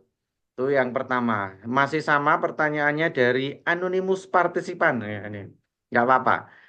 Ah, terkait bagaimana cara mendorong seluruh guru untuk bisa memiliki paradigma perlindungan terhadap anak. Juga bagaimana guru bisa lebih memiliki daya dalam menyelesaikan permasalahan kekerasan terhadap anak, bukan karena nama baik sekolah, karena kejadiannya sering kali dibungkam atau bahkan korban disuruh untuk keluar dari sekolah. Monggo para presenter yang akan jawab. Kita masih punya waktu sekitar 15 menit. Soal anak mungkin Bu Rosida, yang lain itu tentang pengalaman mendampingi di komunitasnya masing-masing.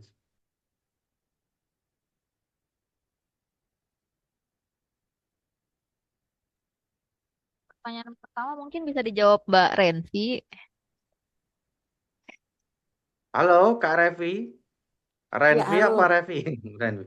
Silakan. Envy. Oh iya, saya akan coba jawab ya, tapi saya yakin juga teman-teman yang lain juga nanti bisa melengkapi. Jadi untuk pertanyaan pertama terkait korban anak, bentar saya sambil ini. Seberapa em, jauh biasanya pendampingan? Jadi kalau untuk anak korban kekerasan, ibu bapak yang bertanya, ini biasanya tergantung dengan em, level kedaruratan kasusnya. Jadi kita nggak bisa memastikan anak A yang jadi korban kekerasan itu bisa pulih traumanya dalam berapa bulan gitu ya. Karena kalau untuk mendampingi kasus anak ada yang namanya case management untuk kasus-kasus perlindungan anak. Dan kita mulai biasanya dengan melakukan identifikasi kasusnya, kemudian melakukan penilaian atau assessment terhadap kasus perlindungan anak tersebut, apalagi ini kasus kekerasan terhadap anak misalnya, itu setelahnya baru dibuatkan rencana intervensi berdasarkan hasil assessment. Setelah kita buatkan rencana intervensi, ini biasanya terkait dengan BPSS-nya si anak untuk ketika dilakukan analisa. Terkait dengan bio bio itu fisiknya, kemudian psikososial, psikologisnya, kemudian sosial dan spiritual. Nah, berdasarkan analisis dari BPSS ini, kemudian kita melakukan atau menyusun yang namanya rencana intervensi. Apa yang kita bisa lakukan untuk membantu si anak? Ya, tapi rencana intervensi ini pun harus kita buat bersama dengan anak korban dan juga keluarganya, gitu ya, walinya.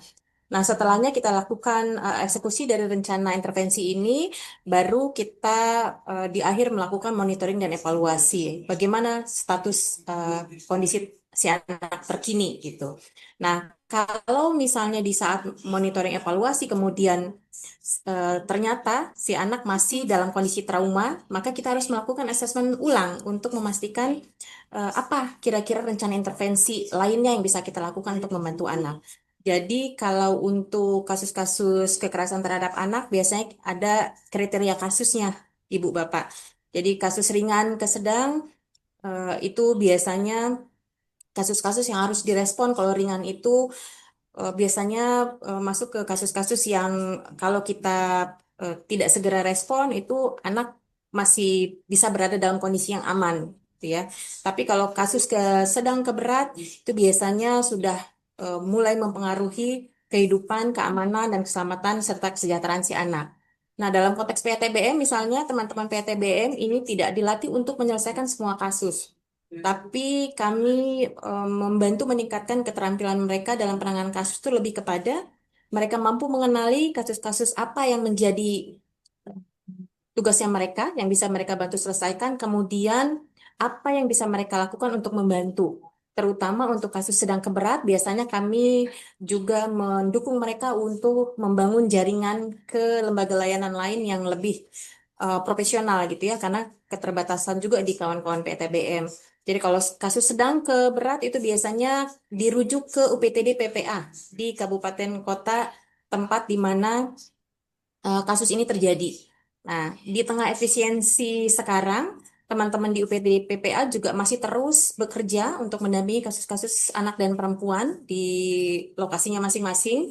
Jadi meskipun ada penurunan angka alokasi anggaran, tapi tetap saja mereka sudah berupaya melakukan yang terbaik. Dan kalau dalam konteks PTBM, sekali lagi, sejauh pengalaman saya mendampingi, itu teman-teman juga sudah membuka ruang untuk bekerja bersama dengan, kayak di Kabupaten Tanggamus itu, teman-teman Forum PTBM sudah mulai bekerja bersama dengan teman-teman Basnas untuk menyelesaikan permasalahan kasus anak.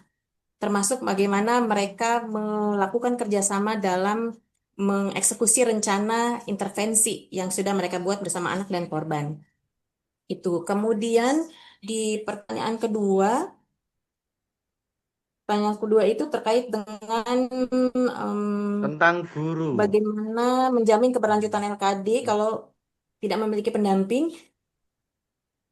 Saya rasa mungkin asumsi saya salah ya untuk pertanyaan ini. Kalau misalnya PTBM itu sudah menjadi LKD, artinya setelahnya itu biasanya karena sudah jadi milik desa, maka pemerintah desa sudah lebih aware atas keberadaannya dan juga support yang diberikan juga sudah terus-menerus, Ibu Bapak. Jadi kalau untuk PTBM yang sudah jadi LKD, sepertinya tinggal penguatan di pemerintah desa dan juga stakeholder kunci lain di desa untuk terus berupaya bersama PTBM menjalankan kerjasamanya gitu ya untuk membantu mencapai tujuan perlindungan anak. Kalau belum menjadi LKD, kemudian tidak didampingi juga dengan CSO atau NGO lainnya yang masuk ke desa untuk membentuk menginisiasi PTBM. Ada contoh praktik baik. Jadi kalau di Lampung sendiri, kami sudah punya 77 LKD PTBM sekarang. Itu ya di 3 kabupaten Pesawaran, Pringsewu, dan Tanggamus. Di total 77 LKD PTBM. Nah, praktik baik ini kemudian direplikasi oleh pemerintah daerah Provinsi Lampung dengan adanya surat edaran gubernur waktu itu untuk meminta kepala-kepala daerah baik di kabupaten kota untuk meng-LKD-kan PTBM dari praktik baik yang sudah dilakukan ini. Dan hasilnya ada beberapa LKD PTM yang baru yang bukan dari dampingan kami. Cuman memang harus ada penguatan dari teman-teman di Dinas PPPA Kabupaten Kota ya untuk ekstra mendampingi PTBM di desa kelurahan yang ada di kabupaten kotanya gitu. Jadi advokasi kebijakan juga masih terus sangat diperlukan.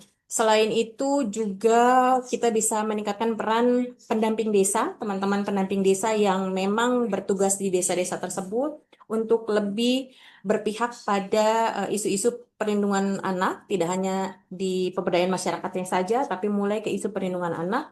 Dan ternyata memang setelah kami juga bekerja intens bersama mereka, terlihat bahwa ternyata kalau mereka mendukung kegiatan-kegiatan yang ada di desa, peluang untuk memastikan atau memperkuat gerakan perlindungan anak itu juga jadi lebih baik. Meskipun di awal-awal proses transformasi ini, kami juga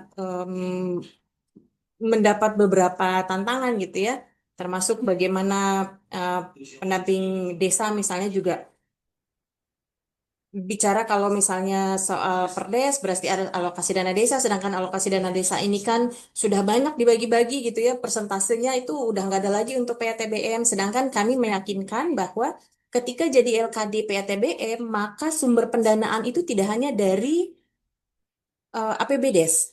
Jadi teman-teman PATBM ini bisa juga mengakses sumber-sumber pendanaan lain dari pihak ketiga yang tidak mengikat mereka. Tadi sayangnya di slide terakhir saya tidak sempat menjelaskan banyak soal itu, bahwa ketika PATBM sudah menjadi LKD, itu juga tetap harus memastikan bahwa mereka tetap mandiri, independen, dan juga kalaupun terhubung dengan pihak ketiga yang akan mensupport pendanaan atau bentuk dukungan lainnya, itu tidak akan mempengaruhi keberpihakan mereka. Misalnya, kalau ternyata di kemudian hari si pihak penyumbang ini yang kemudian bermasalah gitu di desa, mereka akan lebih berpihak ke si pelaku, tapi mereka memastikan bahwa independensi yang dimiliki oleh PTBM itu akan tetap terjaga meskipun sudah menjadi LKD PTBM gitu. Saya rasa itu Mas, selain juga terus mendorong teman-teman di Dinas PPPA Kabupaten Kota untuk terus mendampingi PATBM meskipun sekarang sudah PATBM ini juga sudah bertransformasi lagi menjadi program sinergi lainnya ya di Kementerian PPPA gitu. Jadi semakin meluas cakupannya.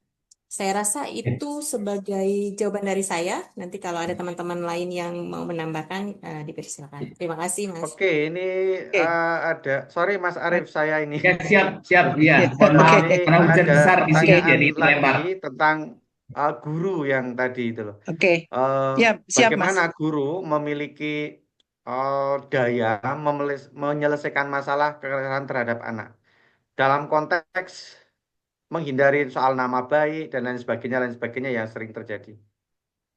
Oke.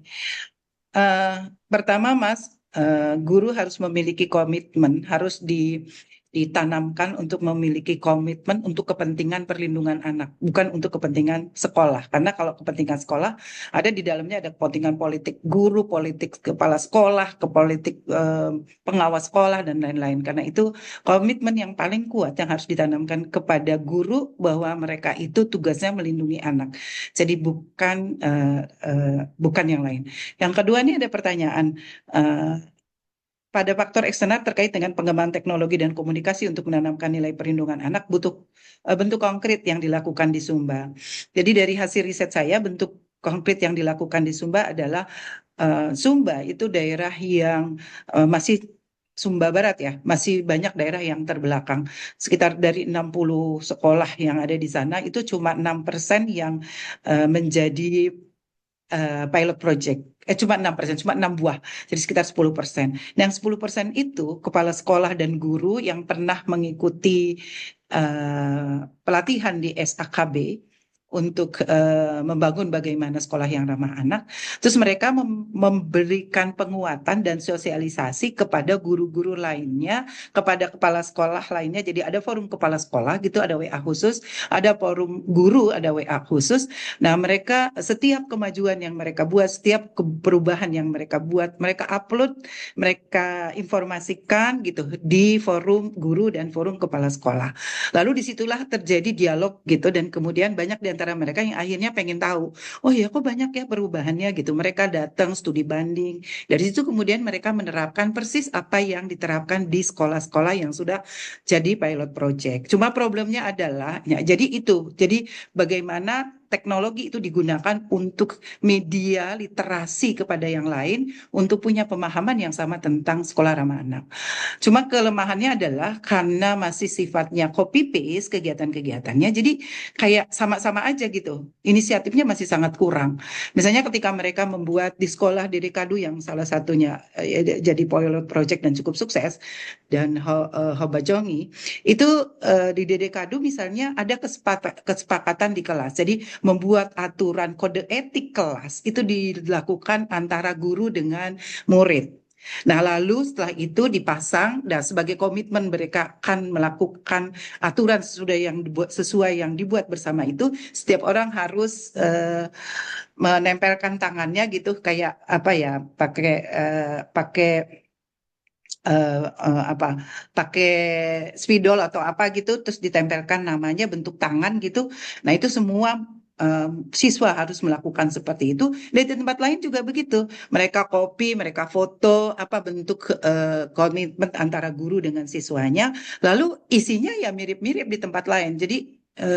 Jadi kurang inisiatif ya, karena mereka baru pada tataran mengcopy paste, belum pada tataran bahwa bagi mereka itu sangat penting dan kemudian mengembangkan ide-ide gitu dengan kreativitas yang baru sesuai dengan sumber daya yang ada di sekitarnya. Karena kalau mau jujur, masih banyak di sana sekolah-sekolah yang nggak punya listrik. Jadi mereka itu rata-rata muridnya yang nggak bawa HP, tapi HP dibawa oleh guru, tapi guru dipakai juga hanya untuk kepentingan tertentu, sehingga mereka kalau mau ngecas ke kota gitu. Jadi kos ke kota berapa jam gitu sampai full, kemudian baru balik atau menginap di kota, baru pulang kembali ke sekolah.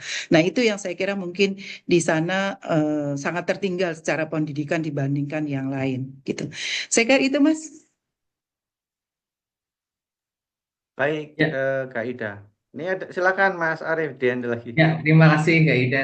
Tadi sepertinya ada Mbak Nilo yang akan resen ya untuk bertanya untuk selanjutnya. Silakan, mungkin masih ada waktu Di kurang dari 5 menit. Q&A masih ada satu lagi, Pak. Oke. Di Q&A masih ada dua ini. Soal Oke. kalau anaknya pelaku kejahatannya, bagaimana kemudian soal PATBM TPM. yang sudah bertransformasi menjadi sekolah polisian agar tetap efektif dan tidak tumpang tindih dari Kak Emanuela tadi.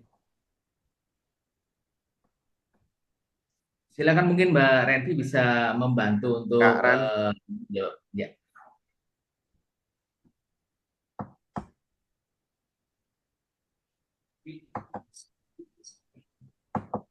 Ya, saya mau coba jawab pertanyaan dari Kak Emanuela tadi.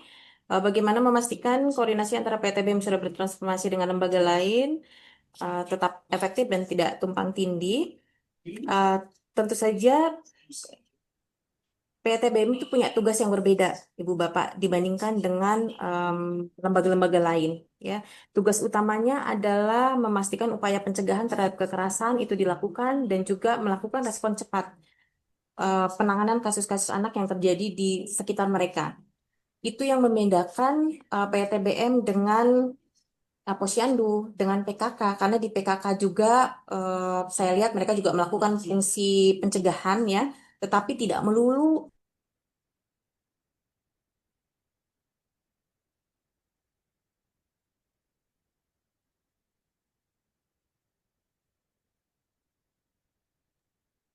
terlempar dia.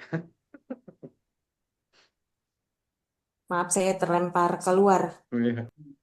Ya. Ya, lanjutkan. Jadi memang PTBM ini punya tugas dan fungsi yang berbeda dibandingkan dengan kalau bilang KD lain di desa itu kan ada RT, RW, kemudian Posyandu, PKK, ada juga LPM-nya gitu ya. Dan tugas utama PTBM itu ada di fungsi pencegahan dan juga penanganan respon cepat kasus.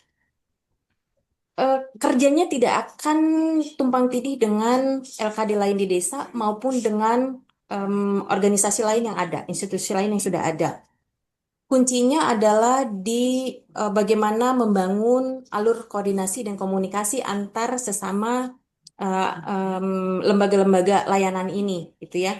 Bahkan kalau di pengalaman kami mendorong PTBM untuk membuat SOP penanganan kasus yang juga melibatkan teman-teman di sekolah, melibatkan teman-teman di lintas instansi yang ada di desa, itu ya kayak PKK, Posyandu gitu. Tapi tetap saja ruang-ruang koordinasi itu tetap dibuka. Misalnya dalam SOP penanganan kasus, pelaporan kasus itu kan bisa masuk dari pintu mana saja, termasuk dari sekolah, kemudian dari teman-teman kader PKK ya yang melakukan misalnya kunjungan rumah, terus tahu ada kekerasan di rumah terhadap anak, mereka kemudian melapor ke PATBM dan PATBM lah nanti yang akan menindaklanjuti.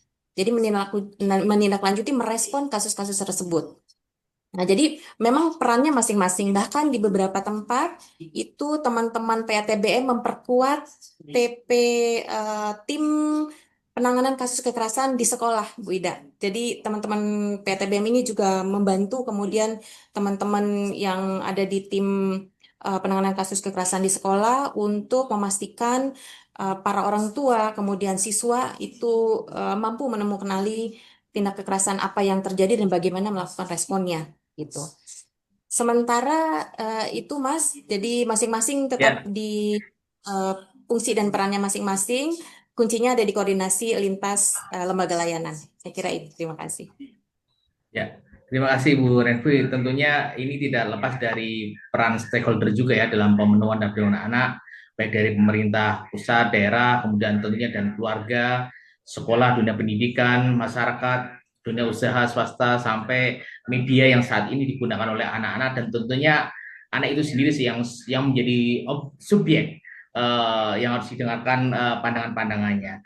Saya sangat terima kasih di sesi panel 534 ini, ternyata kita bertemu banyak pandangan-pandangan baru terkait dengan situasi hak-hak anak dari ancaman baru ke strategi yang baru.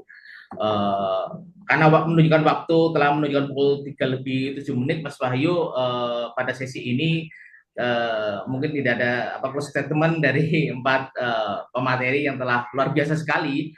Kalau bicara terkait dengan isu perlindungan anak, tentunya tidak akan selesai. Bagaimana terkait dengan apa yang sudah banyak dilakukan, dan di ruang kita ini juga banyak kader-kader perlindungan anak, baik yang dari daerah istimewa Yogyakarta juga hadir, yang telah berupaya merespon dan melakukan aktivitas yang sangat luar biasa sekali, termasuk para akademisi juga dan teman-teman NGO yang sampai hari ini walaupun negara efisiensi, tapi teman-teman NGO masih berada dalam koridor yang terus melakukan perlindungan dan pemenuhan hak anaknya. Saya sebagai chair terima kasih, mohon maaf karena tadi ada kesalahan teknik dan lain sebagainya.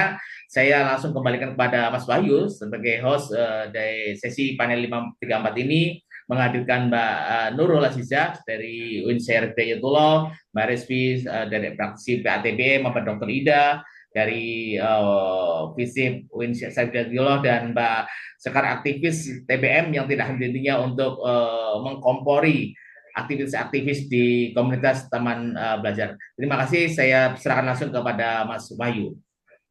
Terima kasih Mas Arief. Bisa dikasih love-love. Love. Silakan dikasih love-love, boleh lah ya. Kopi juga boleh. Terima kasih Mas Arief sudah jadi chair yang luar biasa, dan para presenter hari ini, Ibu Kak Nurul Azizah, Renfiliasari SHMH, Dr. Ida, dan Kak Desi Sekar Hamdi. Luar biasa, isu anak tadi memang tidak pernah selesai, apalagi dalam waktu singkat 2 jam, nggak sampai 2 jam, 1,5 jam ini. Mungkin kita perlu bikin sesi lagi untuk mengulik lebih jauh, dan mohon maaf tadi ada satu pertanyaan di Q&A yang belum sempat terjawab karena lagi-lagi soal waktu, yaitu tentang bagaimana jika anak yang melakukan kejahatan begitu. Itu pertanyaan yang perlu kita jawab, tapi mungkin tidak di sesi ini. Sebelum ditutup, mohon yang bersedia silakan open cam untuk kita foto bersama dulu. Sudah siap? Ya, biar untuk dokumentasi. Oh, sudah siap semua ya. 1, 2.